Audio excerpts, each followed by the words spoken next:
Alright.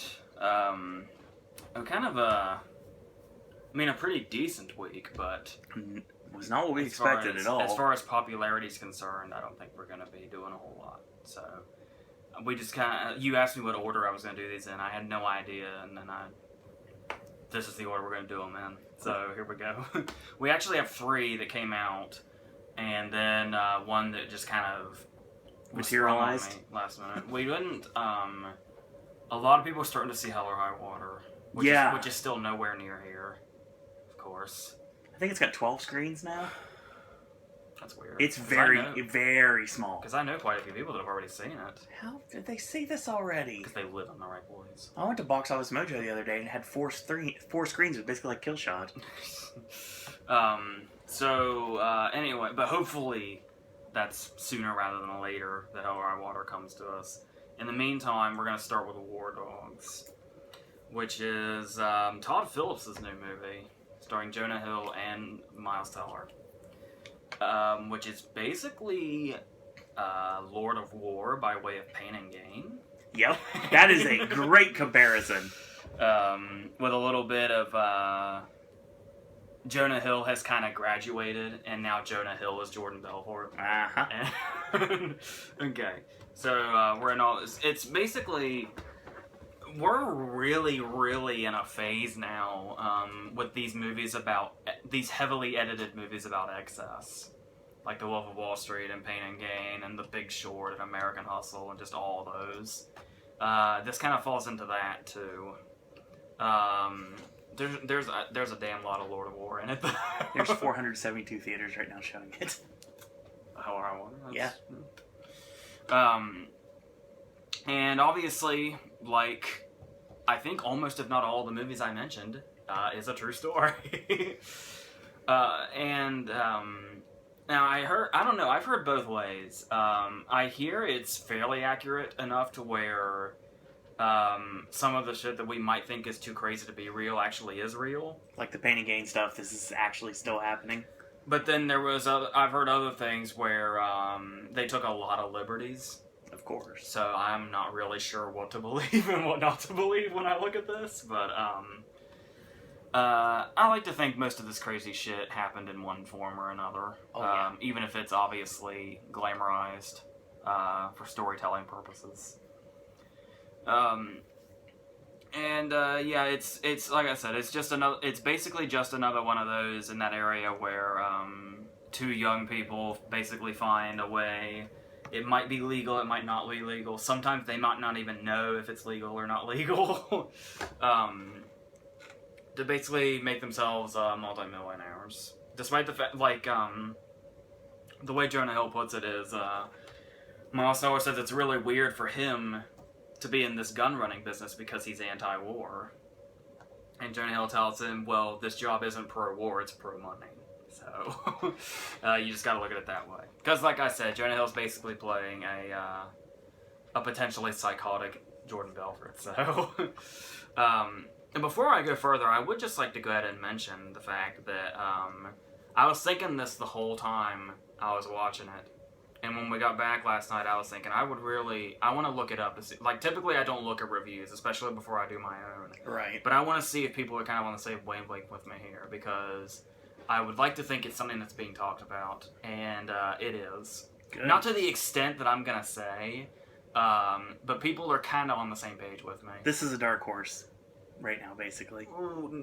No, it's not possible at all, but just from my personal perspective, Jonah Hill is Oscar-worthy in this. Yeah, I completely agree. Oh my god. He is, like, it's probably not as good as he was in Wolf of Wall Street. But, oh my god, he's so good in this. And the way, him playing these characters is, like, you look at, like, the Apatow movies and stuff like that, and you think that this is a guy that's in his element when you see him in, like, Superbad or something.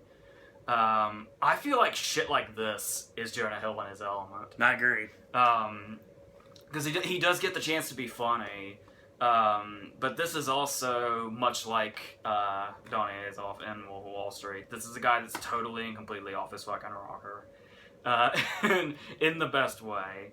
And the thing that makes it so good is you can see him as a Jonah Hill character, but there's also a lot to him also. And it's not necessarily that his character has a lot of layers, but his character can convince you that he has a lot of layers that may or may not actually be part of his own personality. And like the way he's like a master of manipulation, and the way he can just kind of go into another personality in order to sway somebody one way or another. Like when when he's on the phone with the military dude, and they're trying to convince him that they can find a way to get the guns to him, even though their plan's kind of falling apart.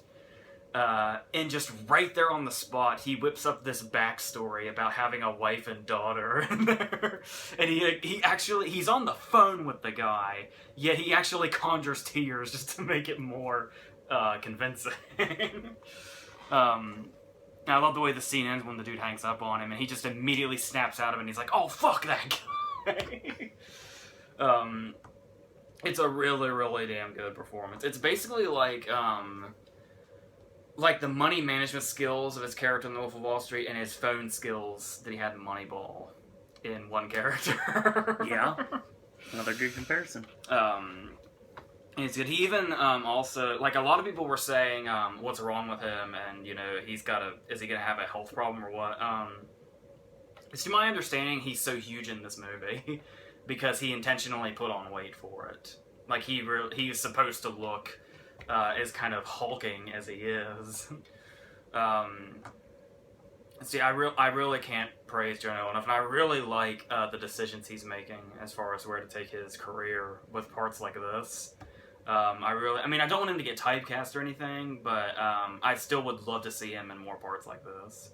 Because while it's, you know, you can compare it to other performances he's done, it's also totally different, too. Like, this guy is kind of a whole different monster than Donnie was. And a lot more, you know, antagonistic, I guess would be the word. So yes, I want to see a lot more of Jonah Hill doing this, which is great. And that's not to say that Miles Teller isn't there. Miles Teller is one of those actors where, like, I do really like him, and I think he's super insanely talented. Right. But it seems like he's always trying to, not necessarily playing catch up, but he's always next to somebody who you can't help but praise more. And he's there, like he's in his own area, and he keeps, you know, everything elevated at just the right way. Like he's never falling behind his co-stars regardless of how showy their parts are. But he's always the guy that's right there alongside the performance that really, really grabs your attention. Not to say his performance in, like, Whiplash isn't attention-grabbing, because it is. But, I mean, when you're up against J.K. Simmons as Fletcher, you're kind of the dude whose job is just to hold his own ground, basically. And that's kind of the way I keep seeing him, and here as well. Where this is it's more so, I'd say he and Jonah Hill are co-leads here, but it's definitely Miles Teller's much more the main character. And Jonah Hill is a lead, but he's also kind of on the supporting lines at times. And it's kind of always the Miles Teller story. But yeah, he always, like I said, he's basically become a master of holding his ground against really showy performances. I'd be very interested to see what he can do with a really, really showy performance himself. Which I imagine we'll be getting before too long. I'm sure Bleed for this is probably pretty showy. I'm sure it is. So we'll see what happens. I will say that, I don't know if it was Todd Phillips' name or the presence of an actor like Jonah Hill, but, despite the fact that this is a comedy, with those, like, war elements and the gun running stuff and stuff like that, I was kind of expecting it to be more of a comedy than it actually is. Yeah, I can see that. Like, they really, comedy takes a back seat, frequently here. Not that it necessarily goes full on drama or anything, but just the way the story moves forward, it's almost like it doesn't leave time for there to be joking around or have a funny line thrown in or whatever. But then there's scenes like where they get high and stuff like that. So there's enough of a balance, but I'm just a little surprised that it wasn't quite as much of a comedy as I was expecting. I said especially with Todd Phillips' name on it. It's still funny though. Yeah, because this is his first post-Hangover movie, isn't it? Yeah, he hasn't done one since Due Date. Yeah. So, and the way he handles this is surprisingly for a comedy director like him. He did like Road Trip and Old School and Starsky and Hutch and probably a couple of others I can't remember off the top of my head. He was a writer on Borat. So, but the way some of these scenes, there's some really intense scenes in this movie. Particularly those, that's kind of another trend that seems to be happening. I remember a similar scene in 13 Hours, and then there's movies like Sicario and stuff like that. I didn't, after I saw it last year, I never really thought I'd so soon be comparing a Todd Phillips movie to Sicario, but what I mean is these movies are showing that another thing that's kind of popular lately is really intense border scenes. Oh yeah, crossing the border is so fucking scary, especially in movies. And there's a real towards the middle. There's a really really effective use of somebody looking in their mirror and the objects in the mirror are closer than they appear words. There's a really good use of that to make the intensity rise in one particular scene.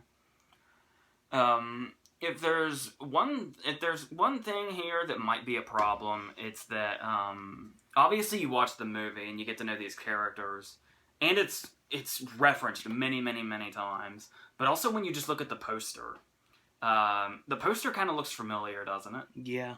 That's because, shock surprise, Jonah Hill's character is obsessed with Scarface. And the thing about that is, much like The Wolf of Wall Street, for instance, something that Wolf of Wall Street got a lot of shit in regards to something that this movie likely will as well. And that's the fact, and we may or may not have seen proof of it last night too. There was one person in the theater with us last night. And I will just say that this is one of those movies that may or may... I'm not jumping to any conclusions, but this may be one of those movies that may or may not be...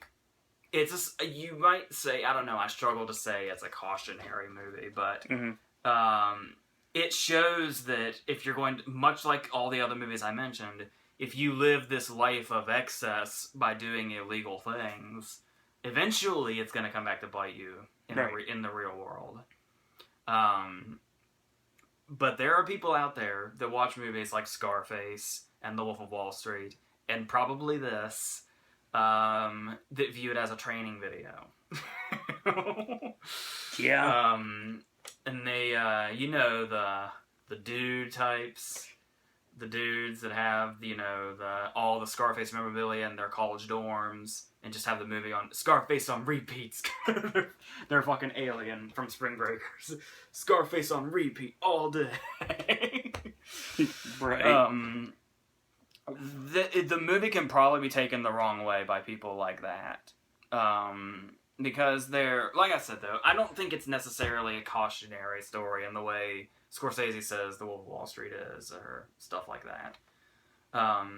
But like I said, though, I like to think that people will take the hint that movies like this, no matter how big the living gets, never ends well for these people. No. So, yes. Also, somebody I forgot to mention, actually, on the Todd Phillips discussion, somebody I didn't know was in this movie until like 2 days ago. We have a somewhat antagonist in Bradley Cooper. Yeah. Who shows up in the middle of the movie and is the dude they're like doing business with. And all of his scenes are good.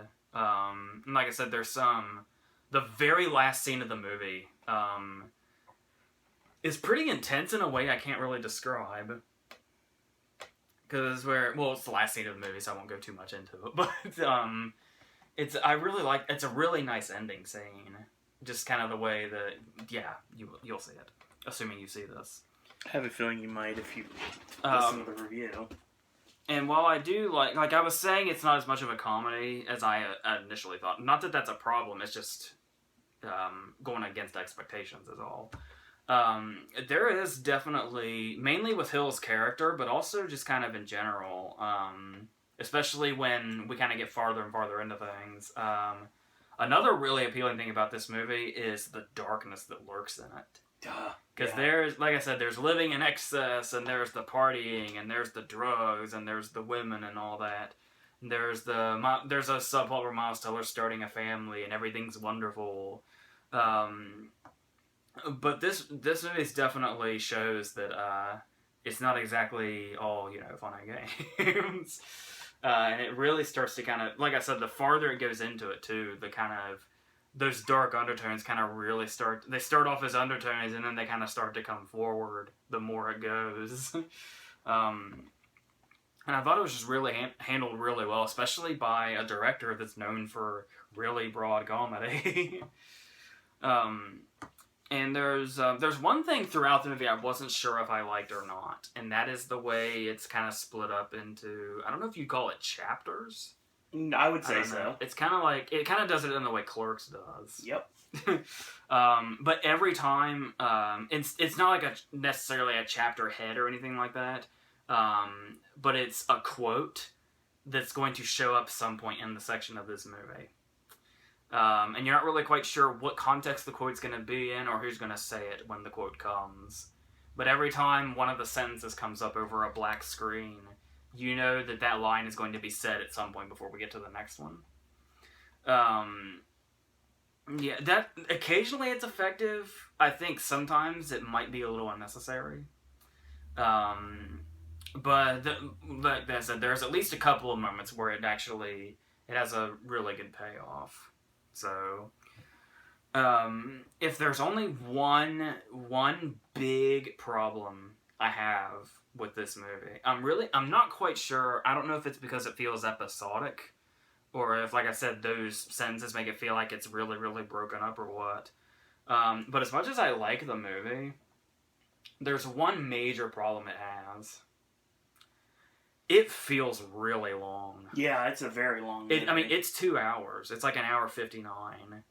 But it feels really, really long. It's like by the time we got to the end, I was like, I thought back to the beginning of the movie, and I was like, oh my god, that feels like so long. I feel like I've been in this theater forever. That could also be because we saw Kubo, then Ben Hur, and then this, one right after the other with no breaks. They started one right after the other. That could be a reason War Dogs felt so long, because it was the last movie after that. I think that's probably it, but it does feel long. Yeah, it really, really felt long. Like, I kept looking at my watch, too, not because I was bored, no, but because I was like, is this longer than I think it is? Is this longer than an hour 59? But... yeah, it ended on time, so I guess it's not. But yeah, that's really my only problem with it, is that at some point, like, I feel fine watching it, but when I start thinking about it, I'm like, man, this has a serious pace problem. And everybody knows my thoughts on Todd Phillips, because I hate the Hangover movies, but, this movie was fine. It worked for me. That when you look at it, though, even though it's doing them seemingly forever, the Hangover movies are like a small fraction of his filmography. Yeah, but that's what most people think of, though. It used to be old school, and now it's remember, people were obsessed with old school. Oh yeah, absolutely. And then I remember it was one of the first movies I ever saw with you was the first movie I ever saw with you in a theater. I think was Starsky and Hutch. Yep. Because you and my brother were going, and my brother at the last minute was like, "Hey, why don't you come with us?" And it's like, "Okay, I don't really know that dude, but all right." I still use the Go for Starsky to this day when I answer that, and what's up, this is Raji. That's how I answer the phone at work now. You jumped from Be Cool. Yeah, well, it stuck with me, but yeah, this movie's really funny. It looks like a lot of movies that have come out recently. Like, it won't necessarily feel new. No, not at all. But they handle it really, really well. And like I said, it's worth seeing alone for Jonah Hill's performance. So it'd be nice to see him get some sort of nomination somewhere for this performance. I highly doubt it. I do too, but remember, he barely got anything for Wolf of Wall Street. That his Oscar nomination came from out of nowhere. So we'll see. Okay. Let's change tone. Our second movie is going to be Ben Hur, which I think I actually briefly talked about on here once when we did that one video. about like, didn't we do like a video about reboots and shit or something? Yeah. I don't even remember why we did that video or what that was for, but I remember we did some kind of video. Where we reboots. complained about Ghostbusters for like 15 minutes. That feels like so long ago. It does. It was so long ago. It was like 2000. Well, yeah. So the Ben Hur remake is here. Yep. I was having serious flashbacks to a couple of months. I say flashbacks a couple of months ago. Remember when Legend of Tarzan came out? Yeah. That was the title of that, right? The Alexander Skarsgård one. Yeah. Okay, and remember how I was saying, I'm trying to figure out from a studio's perspective, who is begging for a new Tarzan movie in 2016? Yeah. Do you know what's even more baffling than that? Is which studio had thought, you know what I'll bet audiences are really, really craving in 2016? To watch Ben Hur again. Not that Ben Hur's not fantastic. We'll get there in a couple days. Yep. But here's the thing. I'm going to assume it was a passion project. Because the director is the guy that did Wanted and Night Watch. Not the Ewan McGregor movie about the morgue, but the really, really trippy day versus night, supernatural, a whole bunch of shit movie. That's actually really, like, a lot of people don't like it. I think it's really awesome. But, and I think, I can't remember if he directed it or if he just had something to do with the animated at 9. I was thinking he might have been, I don't remember, but he had something to do with the animated movie 9 as well, with the little dolls and shit. Yeah, he was a producer. Okay. Okay, and this is the fourth version of Ben Hur that I've seen, and the thing about it is, before we even go into the movie, I just really want to talk about who. Okay, so you've probably seen some news articles, and it's probably the first time you're hearing about this movie at all, that this movie is going to be like one of the biggest money losses of the year. They're going to lose like $100 million or something. When you think about remaking Ben Hur for today's audiences with a cast that hardly anybody knows, plus Morgan Freeman in a supporting part, with dreadlocks. Yeah. Who in their right mind doesn't think this is going to lose a lot of money? How does a remake of Ben Hur in 2016 not scream, this will not make money, and will in fact lose a shitload of it? It only made $900,000 last night. Oh my god. Yeah. It's only going to make about 15 this weekend. Yeah, because it was, like, last month it was tracking for like 25 million, and everybody's response was, really? I don't think so. That's way too much. That is never gonna... It'll be lucky to make 25 million in its whole run. Yeah. That's bad. Yeah, the fact that this movie exists is just truly baffling. But, let's talk about the movie itself. It begins, and okay, look. I think I know as soon as the movie began, I think I realized one way you can see that they weren't thinking about how this movie would play to 2016 audiences. It's because they still think they're in 2004. And the reason I know this is because the movie starts with Morgan Freeman narrating. Oh my god, you're right. Because that's not... yeah, I know, it's 2016 and people still fucking say that shit. They're like, I wish Morgan Freeman narrated my life, or whatever bullshit they say. Yes, that was funny in 2005 when he was narrating every movie, but I got news for you, 2005 was 11 years ago. But that's okay.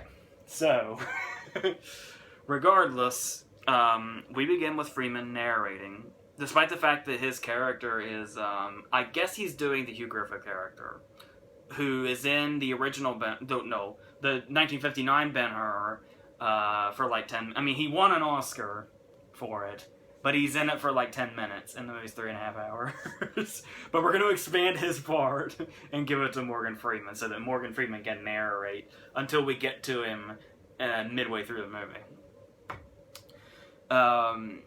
And as far as it being a remake, I'm a little confused because the story I had heard which for some reason was hilarious to me. And that is the fact that what I had heard was that in order to remake this, they didn't actually have the rights to the actual story, so they were going to have to make up their own. But no, it's a pretty direct remake. So I don't know what that was about. So he and Masala are viewed as brothers. Well, Masala is his adopted brother in this. I don't know if they had made that up or if that's the way the story is and it's the other movie that changed it. I'm not sure. And source material is something I'm not usually extremely keen on. But as far as them playing it as brothers, it actually works fine, especially if he's an adopted brother. It helps that they're not blood brothers. I think that would have caused some complications or made some stuff not ring as true as it maybe could have. But it's close enough. It's pretty disturbing though if you go back by the. We'll get there. In a couple of days we'll get there. And of course, Masala is played by Toby Kebbell, because who else? I don't think the dude's played a good guy in his entire career. Because I think he was Alfred Molina's little minion in The Sorcerer's Apprentice. And then I believe he was Koba, the evil ape in Dawn of the Planet of the Apes. And then he was Doom in the most recent Fantastic Four. Pretty sure this dude is incapable of playing a good guy. To the point that he gets a lot of... I see a lot of praise for him. And I don't want to knock him or anything, because he does show, like, a lot of promise. He's been in movies for quite some time now. People really, really praise him, though. They really like to do the whole, he's so much better than the movies he's in argument and stuff like that. I don't know, he hasn't really made too much of, the stuff that he did in Dawn of the Planet of the Apes is impressive, sure, but, here, I don't know. I don't know if it's because he's played villains so many times now that his portrayal of Masala is just kind of boring to me, and very... They try to make him really, really villainy. It's like, are we having fun yet, brother? And I was like, don't do that. Just don't do that. Just don't do that. I don't have another line for you. I don't have a suggestion. I'm just asking you not to do that. That's all I'm saying. But anyway, I did hear that... I also heard there are so many false rumors surrounding this movie. Right. Another thing I heard going in was that there was a lot more of the Jesus aspect in it. But no, there's no more Jesus in it than there is in the other one. So that's wrong too. Well, it's because it was produced by Downey Burnett. Well, that's what I was going to say, was one thing I kept hearing was this movie was always going to fail. Right. This movie was never, ever, ever going to make money. Ever. It's positive. I just have no idea why it's here. Why it's in theaters right now and why I've even seen it. Didn't pay for it. But I feel like... And I've heard this, they probably could have made at least a little more than they're going to make if they had tried making it a religious movie. Yeah, I'd say so. Like in the vein of like Risen, with Joseph Fiennes from earlier this year. Mm-hmm. I know, I've forgotten it too, but like if they tried to, or like Son of God or something. Like if they tried to make this like that, weirdly enough, it would have been more made for TV like. Yet they probably would have made more money. That's what they actually said. They said they wanted to make it like a summer blockbuster, but they put more on the blockbuster and less on the religious aspects. Yeah. Yeah, because like I was saying, the Jesus thing is a whole theme, throughout the story, but the stuff that religious people would be looking for is not really there until the very end. Exactly. The animated version is a lot more... there might be more than one. The animated version I have seen, I don't know if there's more than one or not, but has a lot of the Jesus stuff in it. So I was thinking maybe this would be like that, but no, this has no more Jesus in it than the other one did. So I don't know, but but anyway, as far as the big scenes go, the rowing scene for the most part is done pretty well here. Well, not necessarily the rowing scene, but the attack that leads to him getting off the ship. That's done pretty well. As far as the rowing scene, because that's the thing, is we know the rowing scene and the attack thing. The thing that stands out the most is the rowing scene. But here, this rowing scene that we all know and love is used as a recap scene. You know that thing movies do when they're running out of ideas and they don't know how to fill in their time, so they just show you flashes from the movie that you've already seen to show that a character is thinking about the scenes that you've already watched? That's what the rowing scene's used for. It's like he's doing the rowing thing, but instead of building the intensity the way the famous scene does, he's just thinking about shit that we already saw in the movie, and we're getting flashes of scenes that we just watched. It's like, oh, great use of your time. And this is another one of those cases where you might be saying, well, of course it's going to look bad if you compare it to the other movie. What else are we supposed to do with a Ben Hur remake in 2016? You gotta ask yourself, if you're gonna remake Ben Hur in 2016, you've gotta tell me why you did that. And the only way you can tell me why you did that is to show me what you're gonna change, or you're gonna make better, or do differently. I don't think you're gonna make it better under any circumstances, but just show me something that you're going to do that gives me a reason as to why this is the reason Ben Hur needed a remake, so that they could do this. No, really, okay, so you're thinking, okay, it's 2016, and we've got movie magic out the ass, so we can do all kinds of stuff with effects now. How are they going to do the chariot race? Is it going to be bigger? Is it going to be better? Is it going to be one of those cases where you say, okay, so the Ben Hur remake's not great, but the whole thing was worth it because of what they did with the chariot race? No, the chariot race isn't all that different.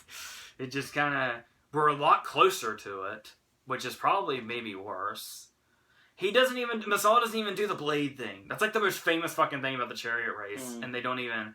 No, he just kind of like slams his shit into everybody. And that's how he plays dirty this time. I love how it takes people out just randomly, too. That's entertaining. So yeah, it's kind of like you would think this would be the one time where they would say, okay, we are remaking Ben Hur, it's time to do the chariot race, we've got to step up our game like we've never stepped up our game before in our lives. We have to put every single thing into this. Me, as a director, must make this the best thing in my career because I am taking on the task of remaking the Ben Hur chariot race.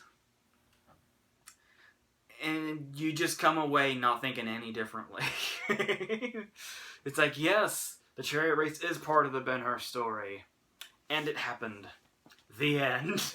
Well, the only things I know the movie for, honestly. So, that's really, yeah. I mean, there are some things in here, like I said, that are pretty decent. Like, there's a very brief scene when we get, like, a fighting montage. And there's like a scene where they're fighting on a snowy mountain that's really nice. And I was like, this couldn't be a montage. They could just make the whole scene them fighting on this snowy mountain, then this would be a pretty cool scene. But of course it's in like a damn montage or something. So whatever.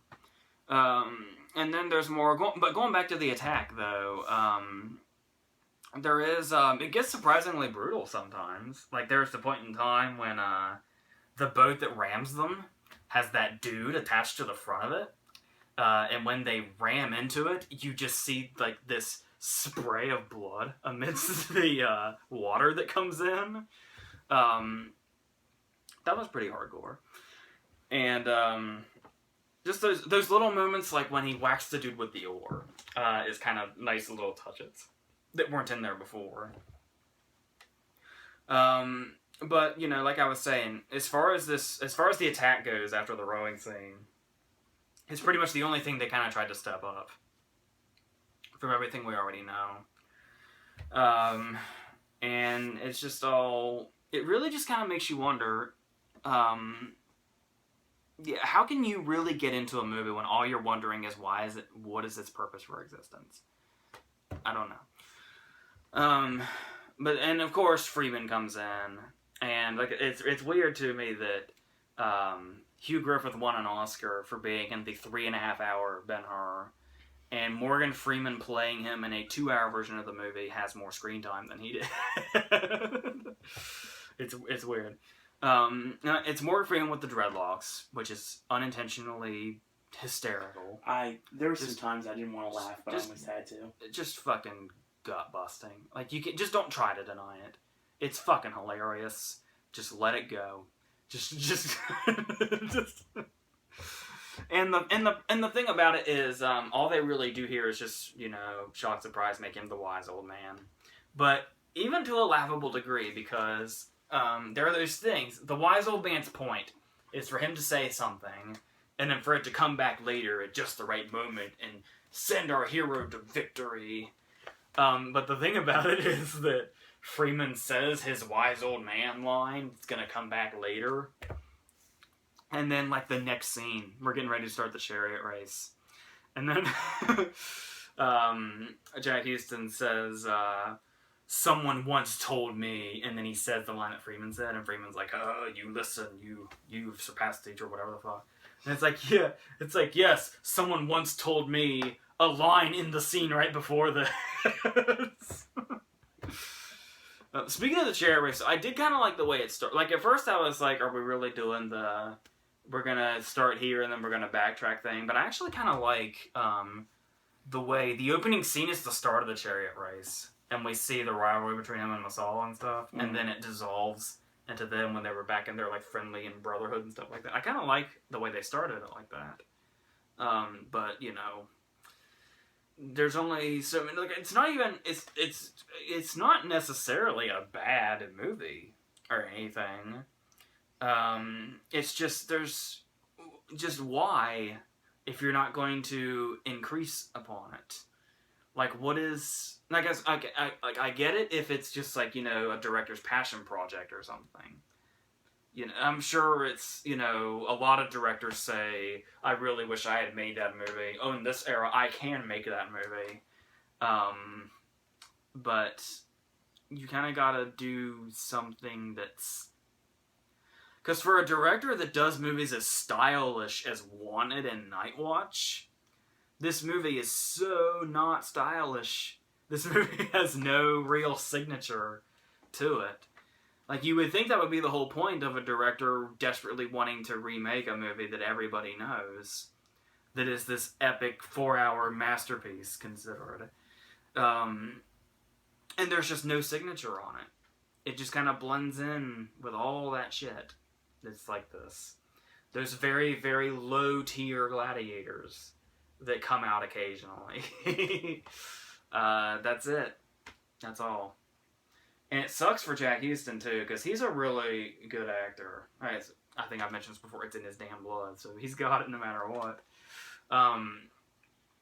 And, he's really not bad in the part. Like, it's not bad casting at all. But he's not really given anything here to kind of, make the part his own or anything. He's just kind of got to go through the scenes, and there's really nothing that he can really do to make it rise above anything. It's just, there's just that. And what sucks even more about the fact that he's a great actor is the fact that his name will forever be plastered with this movie that lost like $100 million. And that's gonna suck. That's really, really gonna be bad. Oh, so so it's unfortunate for the people involved, and as far as audience members go, there's really a lot of other things you can be doing with time. This is another one where it's kind of a long 2 hours, which you would think it would feel super short if you know the other movie well enough. But I don't know. I just don't. These kind of movies aren't my cup of tea and never have been. I don't know. This movie's just gonna be a question mark for so many people from down the road. And it'll be gone from most theaters probably within like 2 weeks. So, yep. I have no idea what was going to anybody said at this time. Yeah. So, there you go. Our third movie is going to be Kubo and the Two Strings, which I was cautiously excited about because this is a Laika movie. Yep. This is the company that did Coraline and Paranorman. So clearly they have an area of expertise. They know what they're doing. Stop motion and horror. But I was concerned because from what I didn't really know anything. Like when we sat down, we were the only ones in there. And I was like, okay, you're getting ready to watch me figure out what this movie is at all. Because the only thing I knew about it was that it was the new Laika movie. And that it was like a departure. Because it wasn't quite... I mean, it's not like you say, Coraline and Paranorman have those horror elements. And this is not really that. This movie finds its horror elements. Oh, yeah. It takes a little bit, but holy shit, they come. Don't worry, it's in there. But I wasn't... but then it started, and I was trying to, because you have one thing in mind with this certain company, and you're wondering how they're going to go when they venture into another area. Right. Regardless of the fact that there are horror elements in it, for the most part, it's something totally different. Like, for a while there, it was giving me vibes of, it's basically what a stop-motion Miyazaki movie would look like. Yep. And yes, and yeah, that's as visually stunning as it sounds, trust me. And there are, we had to, much like Pete's Dragon last week, we had to see it in 3D, we had no other choice. And there are some scenes that work in it, like the scenes in the oceans, and then the paper the paper scenes are done the paper shows that he puts on, where he like plays his little guitar and the paper comes to life and tells the story that he's playing. Yeah, but for the most part, that's pretty much it as far as the 3D is concerned. So yeah, that's your choice. And throughout the entire movie, much like Laika does, it's just oozing with creativity the whole time, and it's really dreamlike. Yeah, the whole movie. Like, it just has that dreamlike atmosphere through the whole thing. And it's actually because most animated movies have humor in them. Coraline has humor in it, but for the most part, it's just pretty creepy. Paranorman, from what I remember, is mostly a comedy that just happens to have like the ghosts and the zombies in it, right? And the witch, or whatever she was. But I haven't seen Paranorman in a while. No worries. This one I thought was, for a while there, I thought was just going to be totally serious. I mean, there's the George Takei line, but apart from that, I thought they were basically going to go like really serious. But like half an hour in, it starts to find its comedic legs, which is it's debatable, because you're kind of like, does the comedy suit it, or is it just very oddly suddenly part of this movie after like half an hour of total and complete seriousness? Starting with the fact that there's something kind of I mean, it's not humorous when it happens because it's tragic, but there was something kind of absurdly humorous about how quickly this movie took a turn, and just suddenly a whole lot of stuff got sprung on us at once. because there are the sisters who are like these witch like ghost like beings, both of which are voiced by Rooney Mara. Because it's like, we have two sisters here, what do? Let's get Rooney Mara to voice both of them, because I don't know, getting Kate Moore to do the other one maybe. but no, Rooney Mara's just both of them. Okay. And there is a showdown, very, very briefly. And everything up to this point has been, like Origami comes to life and, does battle and tells stories. And there's Kubo taking care of his mom, who's, like, almost comatose. And then there's this horror aspect when we're in the cemetery and the sisters appeared. It's really, really damn creepy. Yeah, it is. But we also have the really stunning visuals, like just the landscapes and where he is, and then like, the lights where they're sending the grandparents back or whatever. And then suddenly we're literally face to face with a talking monkey. Yep. And this talking monkey is number one. We're suddenly introduced to a talking monkey, and this talking monkey is saying, "By the way, everything you know and love is dead. We gotta go now." And it's like, whoa, slow down. Let's talk about the talking monkey before we get to the fact that everything we know and love is gone. But like I said, it follows a tragedy, so I don't know if it's intentionally absurdly funny or what. But because the humor in the movie is mostly like really really dry. Yeah, very much so. To the point that sometimes you can't tell if something's supposed to be funny or not. But in an endearing way, not in the movie's confused kind of way. And that's only further into when we meet a beetle-like dude voiced by Matthew McConaughey. And of course, we were thinking about it, it's like he's built up to be, intimidating. Because we see just like the back of his head, and he's just kind of lurking around. But we both said at the same time, it was like, once Matthew McConaughey's voice comes out of that guy, I guarantee he's a comedic character. Sure enough. Like, I'm sure he's capable of non-comedic voice work. But it just seemed so obvious that this guy was not going to be serious. So yes, and there's also some stuff in there like there's just like little funny humorous things in there kind of before we get to that turn, like when he's at his his father's grave, and he's kind of talking to him, and he catches himself saying something stupid because he's at his father's grave, and the first thing he says is "Hey father, I hope you're well." Little things like that are kind of really funny. So. Yeah, that was funny. But yes, and then we're introduced to characters that are like kind of their really own unique thing. Like I said, there is a talking monkey, but it's a really unique character once you actually meet. It's Charlize Theron, by the way, which we weren't sure of until we looked it up, and then it became obvious. And there's she drops a line literally from Argo, where they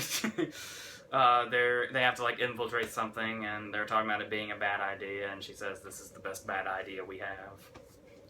I was expecting her to follow it up with "by far," the Cranston line. Yeah. And it's a really hard movie to describe. Like I can't even. I've been thinking about it since we saw it last night, especially since it was the first movie we saw, so I've had a lot of time to think about it. Right. I had the entirety of Ben Hur and War Dogs to think about it, too, on top of this morning. I'm really not sure that I can express how much I like this movie. Yeah. Like, I can't really... Like, I can say, the stunning visuals and the characterization and the storytelling and all that, but it's really... I can say that and all that, but I can't really... It's just kind of a movie you have to see to experience. And there's great things we can't even talk about because it's spoilers. And to get, like I said, I can say that it looks good, and you can go, oh, that's, well, good, especially since, I feel like it's... If Miyazaki did a stop-motion movie, it would look a lot like this. Yep. But just me saying it is not really going to give you the visual the movie itself does. Like, there's really no way I can describe it. I say, honestly, this is Disney's main competition at the Oscars. Yeah. Typically, I hold off from saying stuff like this. But just to kind of give you an idea of what this movie made me feel, I'll go ahead and tell you that as of right now, this is in my top 5 of this year. But I can't really... express why. Yeah. It's just... No, that's what you noticed a long time ago after doing this. You told me that the things you like the most are the things you have the most trouble talking about. Yeah, especially in movies like this that are such a visual experience where you just really kind of have to... You have to watch it. You just kind of have to go into it. There's really not a whole lot people can tell you that'll give you the gist of it. We can give you the idea, but you have to judge for yourself. And there's a few pretty good action scenes too, like the scene with the giant skeleton. Yes. Where the sword that they have to defeat the skeleton with is stuck at the top of his head, and the thing is like massive, and they have to get up there. It kind of had the feel of remember in the Sorcerer's Stone when Harry, Ron, and Hermione had to go through all the different levels and the different obstacles. Yep. He kind of felt like he belonged there. Like he was one of the things guarding the Sorcerer's Stone. His caricature was very Paranorman, too. Yeah. But the fact that this could have just been a simple quest movie, because that's really all it is on the surface. Yeah. Where it's like, well, we're here, and in order to accomplish this, you have to go all the way over here and do this, but on your way there's going to be a lot of shit coming at you. Right. And a lot of different locations that we have to go through. And in the way that they were able to expand, like, on the vision of the company, because like I was saying, you see Coraline and you see Paranorman, and it's clear they're kind of like in the same place. And the fact that you kind of wonder, is Laika always going to do like stop motion horror or something like that? And like I said, while there are really creepy elements within this movie, it feels just so incredibly different from those. Yep. Like you were saying, though, there's reminders, like the skeleton and stuff, and the designs. You're like, oh yes, I can see that looks like something out of Paranorman or something out of Coraline, but it still stands on its own. Yeah, and and like I was saying, just the fact that just their whole approach to a story like this is so different from something like Coraline and Paranorman. Where like Paranorman's a great follow up to Coraline, but if they did another one, it's like how long could they have gone before it started to feel like they only had one note to give us, like one note to play. Don't forget we had the Box Trolls recently too. And this was that them too? Yeah. Yeah, I totally forgot about that movie. They always are Oscar contenders, but sometimes they win, sometimes they lose. But I sometimes forget the Box Trolls existed. Yeah. It's just kind of, when you look at how memorable, like Coraline is practically a masterpiece. Right. And Paranorman's just really good and really funny. It doesn't really, so they kind of, for me, I know some people that love the Box Trolls a lot. Right. But for me, it's kind of like they were here with Coraline, and then Paranorman is kind of here and, trying to keep up and doing a pretty decent job of it. And the Boss Trolls is just kind of very forgettable. Like us talking about it right now is the most I thought about the Boss Trolls since I saw it, I think. Right. Well, we did season last year. And then they go in this different direction. I mean, to be fair, the Boss Trolls was something incredibly different. Oh, yeah, completely. From all directions. But not very memorable regardless. Kubo is definitely going to be remembered by pretty much everybody that sees it. Mm-hmm. I don't know if I don't know what kind of audience they're going to grab, just from like advertising. But I feel like if people actually do go and actually see it, they'll be really pleased with it, even if it doesn't look like something that's appealing on the surface. I think it won't take long to win you over. I love the score too. It fits really well with the visuals. Especially the origami. That's one of the things I think, like we said, made the 3D really pop for you. And it really is something that you have to see in 3D. That's the only thing, just like with the roller coaster and Despicable Me, it's only really one thing you have to see in 3D, but it's totally worth it. This is also probably the only movie you'll ever see where you can look at a monkey and a beetle and sense sexual tension. Yeah, it was so weird. The strange conversations we were having in the theater where there was no one else there about their tension is just, wow. But then again, that plays in later, but that's another thing. So yeah, I wish I could explain more as far as just how good it is. Even a spoiler alert video, we couldn't. But you really just kind of have to see it for yourself in order to get it. Because I can try to explain it to you all day, but I still won't be able to convey exactly what it's like to actually see it. This is the only movie that has a chance to stop Disney at the Best Animated category at the Oscars. Yeah, because I think the one in the lead before this was Zootopia. Zootopia is still in the lead, but I think this movie is going to take it down a couple of pegs. Because a lot of people were talking about the fact that Finding Dory was going to be the movie to beat, but I think it's already being beat by Zootopia, so... It's a shame.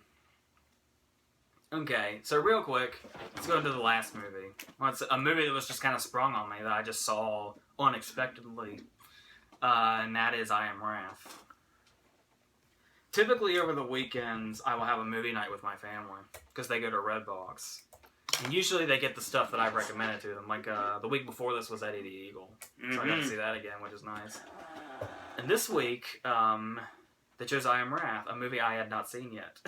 It came out in theaters back in April, and was only known for the shitty photoshopped Jack Reacher posters. Which you are seeing right now in the description. And after I saw those posters, I just kind of forgot to, I didn't even know it was out. Right. I didn't even know it had come out in theaters, let alone already on DVD. So I was like, okay, well, we're just gonna go through this together. Let's find out. I Am Wrath is a lot of movies. For starters, it's got a lot of Jack Reacher looking posters. Secondly, you think typically movies like this that look like they're straight to DVD usually scream rip-off and stuff like that. And in this particular case, you will notice that the movie stars John Travolta. So, if you look at pretty much all the posters, it is a very badly photoshopped John Travolta pointing a gun. John Travolta, mind you. The tagline on every single poster: I will lay my vengeance upon you. Good God. Shameless. Totally and completely shameless about it. And sure enough, the movie comes on, and immediately I realize what it is. This I Am Wrath, up and down, left and right, sideways and diagonal, is the straight-to-DVD version of John Wick. Wow. There's no ifs, ands, or buts about it. This movie is fucking John Wick. Well, it starts off like Death Sentence. Because it's him and Rebecca De Mornay, and they're married, and their life is nice, and she picks him up from the airport, and they go into the parking garage. They're confronted by some thug hood or whatever that kills Rebecca De Mornay. And sure enough, the dude is let go because of corruption and other things, and Travolta's like, well then, I'll just take care of this myself. And it turns out he just so happens to be a retired Black Ops guy with an arsenal hidden away and all of his buddies hiding in the... It's fucking John Wick, okay? I Am Wick should be the goddamn name of this movie. Don't get on that. Photoshop posters. Okay. There is a highlight to this movie, and that is the fact that his partner in crime, more or less, is Chris Maloney. Who I actually really like. I mean, he's playing, the badass sidekick that's also like comedy relief thing. I don't know. I really liked him in this part. There's one particular scene with Chris Maloney where I got real worried. When I was watching this, I was going like, "What is this rip?" I mean, I don't hate it, but man, this looks like a lot of other movies. Let me tell you, like they're not even trying to hide it. And then there's a moment when Chris Maloney goes to his place of business, which is a barbershop, and he gets cornered by a big group of dudes. And in this movie, that is like a rip-off of everything, with all these characters we all know that are all types or whatever, I find myself saying, no, whatever you do, do not kill Chris Maloney. Don't kill that guy, please. I want him to live. That's funny. And let me just say, I was relieved by the time the scene was over. And number two, let me just say, to give you an idea of the kind of movie this is, one of the reasons Chris Maloney does not die in this scene is because a dude comes at him with a wooden baseball bat. A wooden baseball bat, okay? And he swings it at Chris Maloney. What do you think Chris Maloney does to get out of the situation with a wooden baseball bat coming at him? Does he duck? He brings his leg up He kicks the guy. and breaks the fucking bat using only his thigh. Oh my god, that's the type of movie we're in for. Yes. Oh my god. I was like, okay, if this is the kind of movie this is, Alright. maybe I'm okay. It's still fucking John Wick, but... Is that really a bad thing, though? Well, I don't know, because John Wick is so recent, maybe. Especially since there's so much death sentence in it, too. Right. Like, it just kind of feels like all that.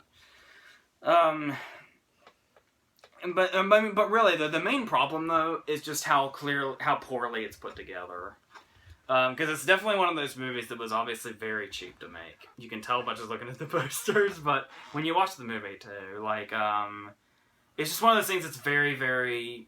If you've ever seen a straight-to-video movie that looks exactly like this or has this exact plot, it's gonna have the same shit in it. Right. Like flashbacks with echoey dialogue while it looks really, saturated looking.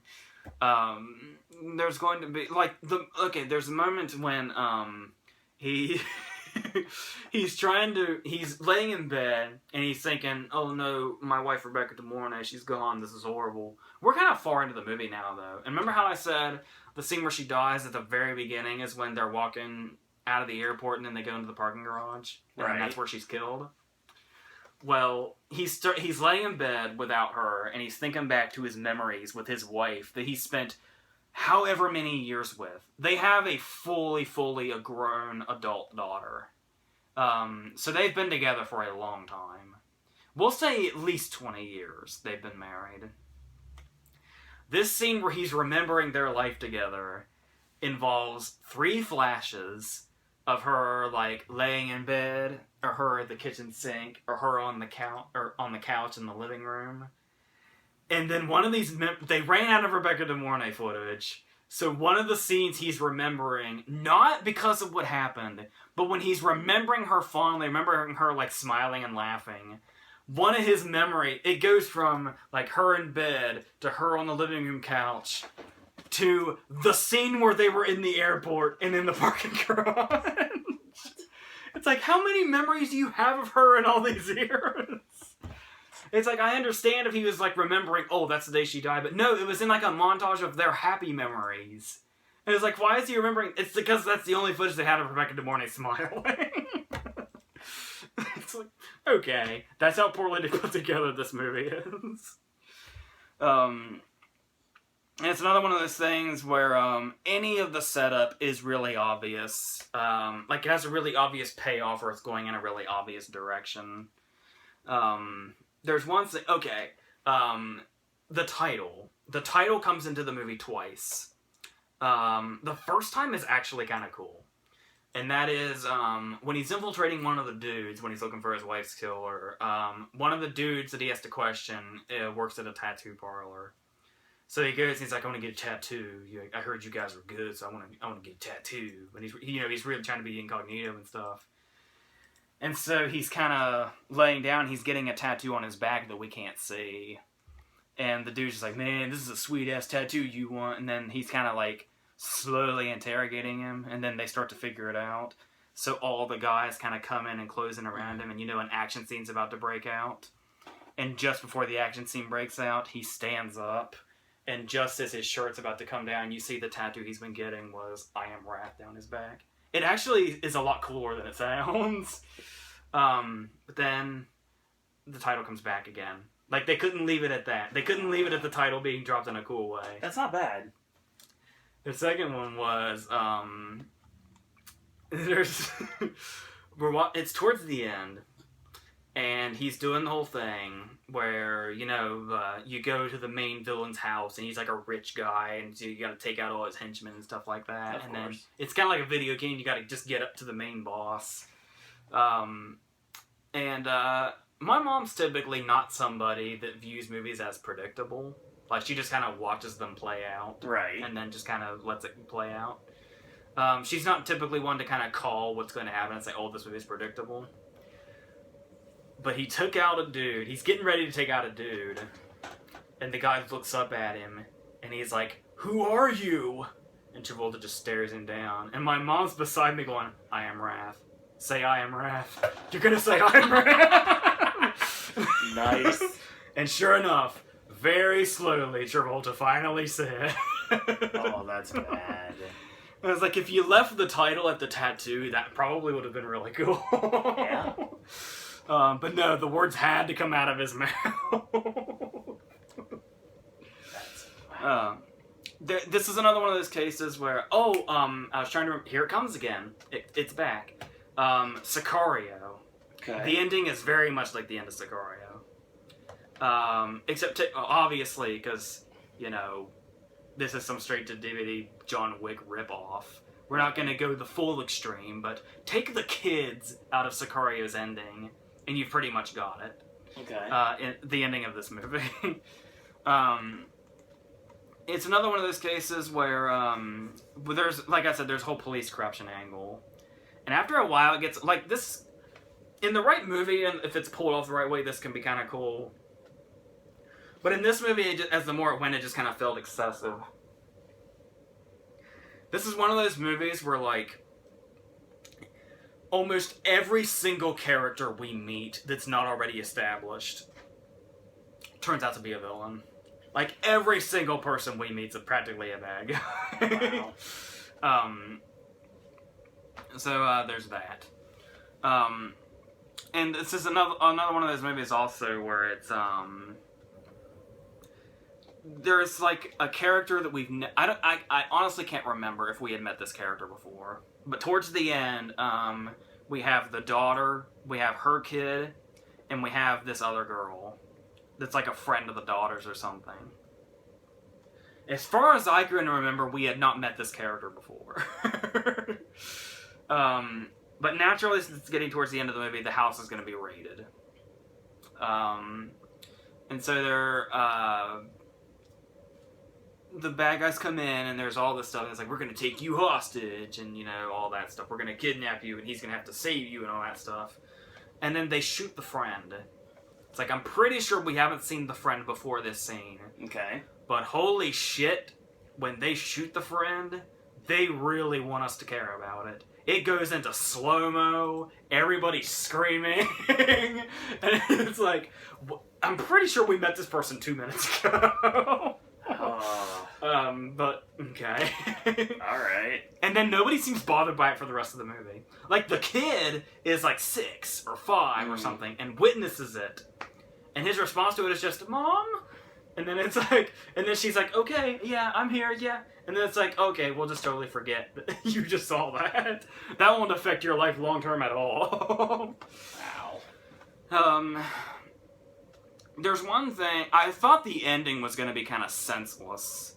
But it kind of plays out in a way where you're like, okay, I kind of understand why they did that. But even so, it's kind of, you pretty much just see it, everything kind of coming from around the corners.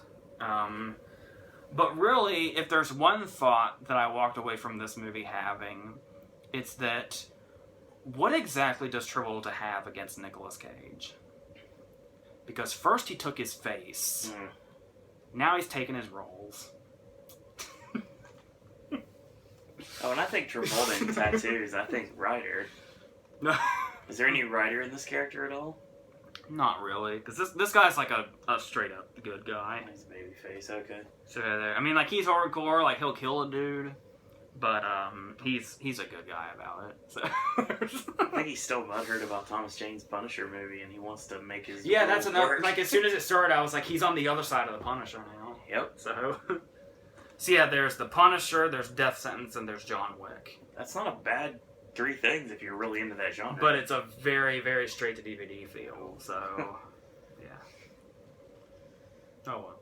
There's a lot it tries to bring in political subplots too. So more primary colors. So yeah, that's what that is. That's like I said, it's kind of like it's. You know, it's enjoyable enough. Like, if you're into this kind of thing just for shits and giggles, then you'll probably like it just fine. But I mean, if you're looking at it from a technical aspect, it's... Yep. That pretty much says it all right there. It just makes shit fall over by itself.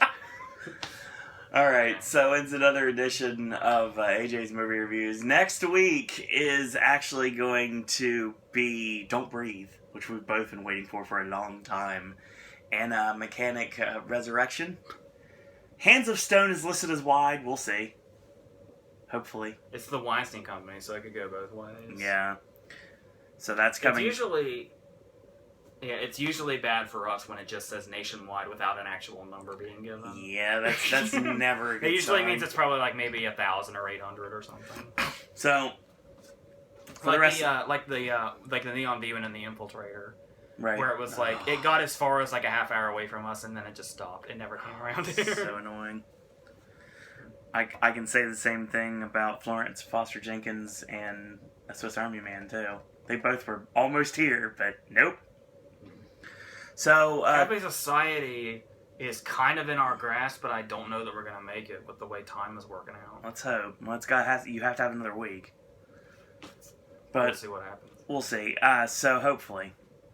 So tonight at 10:30, close to 11, is going to be the NXT take. Oh, long day. It's going to be midnight tonight. Sorry, it's going to be the Ring of Honor Death Before Dishonor podcast with me and Ashley. Tomorrow is Sip and Snack, and our NXT Takeover Back to Brooklyn podcast as soon as it ends, probably about 10:30, 10:45, somewhere in that time frame. Sunday is Versus. Your Cryptic Come is Biblical Epic. Geez, the shock surprise what we're going to be talking about. We've already pretty much said so in this video. And, of course, Sunday night is the SummerSlam podcast, which is probably going to be 11:30, 11:45-ish, depending on how long it goes. Gaming with Ash on Monday, Raw on Monday night. Normal stuff here on the podcast network. So, once again, thanks, everyone, for watching tonight. Follow the network on Twitter at Podcast Network, and follow me on Twitter at Sir Owen Disney, and also check out our merchandise, Zazzle.com Podcast Network. So, in the meantime, I also want to let you guys and girls know very soon we are going to be starting our Oscar predictions within the next week. Mm-hmm. So yes, thank you guys and girls out there for watching. And AJ, any parting words? That's it.